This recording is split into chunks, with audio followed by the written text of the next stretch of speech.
تقوی کیا ہے؟ برائیوں سے بچ جاؤ، یہ تقوی ہے۔ برائیاں اللہ رب العزت، اچھا ایک بات بتاؤ، اللہ نے قرآن کریم میں فرمایا کہ خنزیر کا گوشت مت کھاؤ، آپ کھاتے ہو؟ بولو، کوئی مسلمان کھاتا ہے؟ کوئی بدبخت ہوگا، اس کی بات چھوڑو۔ اللہ تعالیٰ نے فرمایا شراب نہ پیو، کوئی مسلمان پیتا ہے؟ کوئی بدبخت ہوگا پیتا ہوگا؟ مرزا غالب تھے، بڑے یورپ سے آتے تھے، ان کے لیے شراب، وسکی، پتہ نہیں کیا کیا۔ جب انگریزوں نے ہندوستان پہ قبضہ کیا تو سب بھاگ گئے چھوڑ چھوڑ کے اپنا اپنا گھر۔ مرزا غالب اپنے گھر ہی میں تھے۔ مرزا غالب کو جانتے ہو نا؟ ہاں، غالب بہت بڑے شاعر۔ ان کو انگریز نے کہا کہ ویل، ہر آدمی بھاگ گیا اپنا اپنا گھر چھوڑ کے، تو کیوں بیٹھا ہوا ہے؟ تو مسلمان نہیں ہے؟ اس نے کہا کہ میں آدھا مسلمان ہوں۔ اس نے کیا کہا میں آدھا مسلمان ہوں۔ کہا ویل آدھا مسلمان کیا ہوتا ہے؟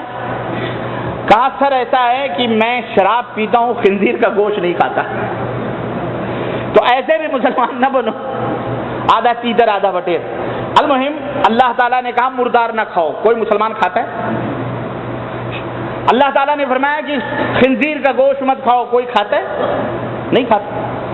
جب اللہ تعالیٰ، کیوں آپ حلال چیزوں کی تلاش میں رہتے ہیں؟ جب اللہ تعالیٰ نے کہا کہ شرک مت کرو، بدعت مت کرو، اللہ نے کہا کہ شرک مت کرو، شرک مت کرو، بدعت، اللہ کے نبی نے فرمایا بدعت مت کرو، پھر اس کے بعد ایک مسلمان کیوں شرک کرتا ہے؟ کیوں بدعت کرتا ہے؟ کیا ملتا ہے اس کو؟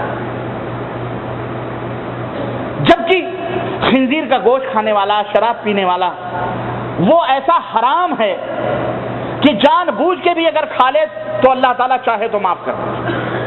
لیکن شرک ایک ایسا گناہ ہے کہ جس کے کرنے سے اس کے سارے اعمال ضائع اور برباد ہو جاتے ہیں۔ تو آدمی کیوں شرک کرتا ہے؟ یہ مسلمان کیوں شرک کرتا ہے؟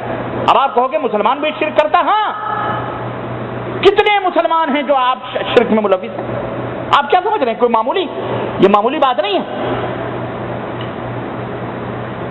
شرک کو لوگوں نے معمولی